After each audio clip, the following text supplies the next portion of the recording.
अस्सलाम वालेकुम स्टूडेंट्स। देखें जी, नाइन्थ क्लास का न्यू सिलेबस एक्सरसाइज 2.2 है और क्वेश्चन नंबर इसका 3। इसमें क्या करना है, हमने फाइंड करनी है जी एक्स की वैल्यू।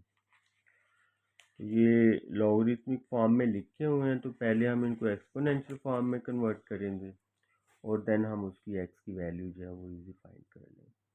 तो उसका तरीकाकार तो यही है, आप ज़रा चेक करें कि यहाँ पे log ऑफ एक्स बेस है तो 64 इज इक्वल टू 3 है। तो हम अगर इसको करें तो एक्स की पावर 3 इज इक्वल टू 64। पास करो। इसकी क्यूब जो है वो 64 आ रहा है, तो हमें अब ज़ाहिर बात है क्यूब को ख़त्म करना पड़ेगा। तो उसके लिए हम दोनों तरफ उसका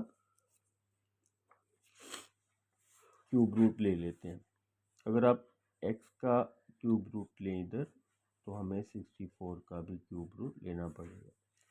तो ये क्यूब रूट इस तरह कट गया और रह गया एक्स, और ये है जनाब 64 को अगर देखा जाए तो ये 4 मल्टीप्लाई 4 मल्टीप्लाई 4 ये है, और इसकी पावर 1/3 मतलब क्यूब रूट। तो एक्स इज इक्वल टू 4 की पावर 3 सॉरी और मल्टीप्लाई 1/3। तो यहाँ पे एक्स की वैल्यू जो आ रही है हमारे पास वो जनाब ये 3 से कट जाएगा, तो 4 इज द आंसर। ये लें जी, पहले पार्ट की ये आ गया आपके पास। अब सेकंड देख लें, इसको भी पहले एक्सपोनेंशियल फॉर्म में लिख लेते हैं। तो एक्सपोनेंशियल फॉर्म में लिखने हैं तो आप ये कह सकते हो कि 5 की पावर एक्स इक्वल टू 1। पास करो। यहाँ पे 5 की पावर एक्स है, तो बेस अगर सेम होना तो उनकी पावर्स इक्वल हो जाती हैं। तो हम ये करते हैं कि ये 1 जो है ना, अपने अकॉर्डिंगली जो हमारा क्वेश्चन है ना उस सिचुएशन के मुताबिक, तो 5 की एक्स है तो यहाँ पे 5 की पावर तो कोई नहीं, लेकिन अगर हम 5 की पावर 0 अपने से कर लेना तो इसका मतलब यही है कि 5 की पावर 0 इज इक्वल टू 1 होता है, 5 की पावर 0 इज इक्वल टू 1 होता है। तो हम इसको कर सकते हैं, बेस सेम है तो x इज इक्वल टू 0 आ जाएगा। ये आपके दूसरे पार्ट का आंसर आ गया। अब अगर हम तीसरे पार्ट की तरफ जा रहे हैं लॉ को, तो यहाँ पे आप देख लें, यहाँ पे उसने कहा है जनाब x की पावर जो है वो हम देख लेते हैं क्या करनी है जनाब। पास करो कर दी। तो यहाँ पे जनाब इसको भी एक्सपोनेंशियल फॉर्म में लिखें तो ये जनाब आ जाएगा x की पावर 1 इज इक्वल टू 8।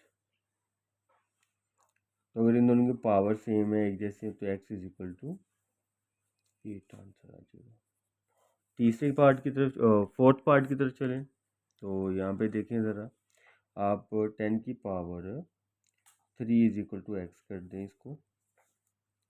तो यहाँ पे आपका जो x बन रहा है वो कितना बन रहा है जी, क्योंकि ये 10 की पावर 3 है तो मीन्स 1000 आ जाएगा। तो ये आंसर है जी इसका। पास दिया। लेकिन यहाँ पे जो वैल्यू इसने दी थी वो पॉजिटिव की दे दी बच्चे ने।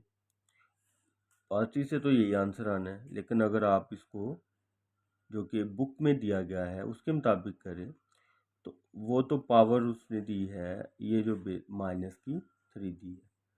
तो आपको पता होना चाहिए, इसको भी सेम टू सेम ही करेंगे हम, लेकिन माइनस की पावर है तो बताता हूँ कैसे। मैंने एक्सपोनेंशियल फॉर्म में लिखते हुए 10⁻³ इक्वल टू एक्स, और जो माइनस होती है पावर अगर वो नीचे चली जाए, मतलब हम ले जाएं, तो वो पॉजिटिव की वैल्यू आ जाती है जी जनाब।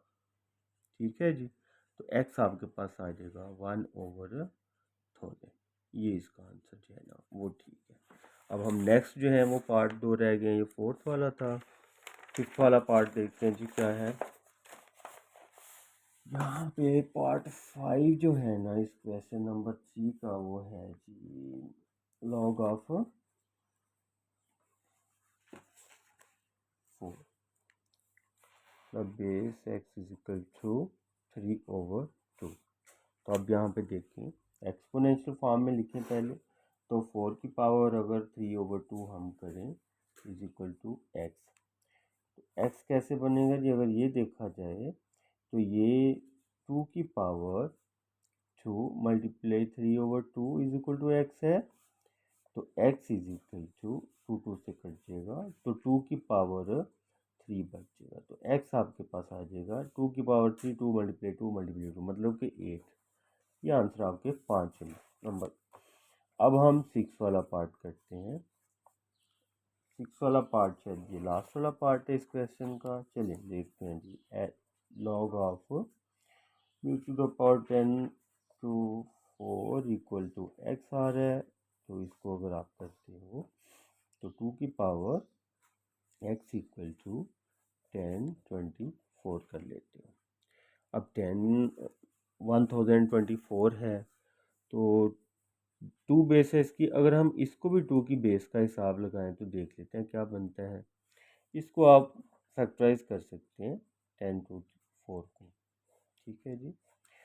2 के साथ करेंगे 5 जार 1 जार 2 जार, फिर 2 पे जाएगा 2 2 जार 2 5 जार 2 6 जार, फिर 2 पे जाएगा जी 2 1 जार 2 2 जार 2 8 जार, ठीक है जी।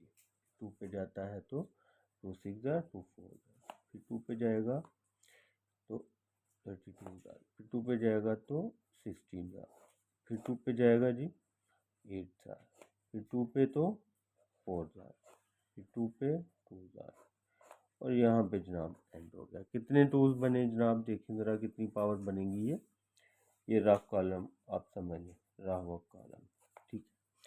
1 2 3 4 5 6 7 8 9 10, तो अगर हम ये 2 की पावर x है और इसको हम 2 की पावर 10 कर लेते हैं तो ये हमारा आंसर आता है। तो अगर बेस सेम हो तो हमें पता है कि उनकी पावर्स को हम इक्वल कर सकते हैं, तो x की पावर यहाँ पे 10 आ जाएगी।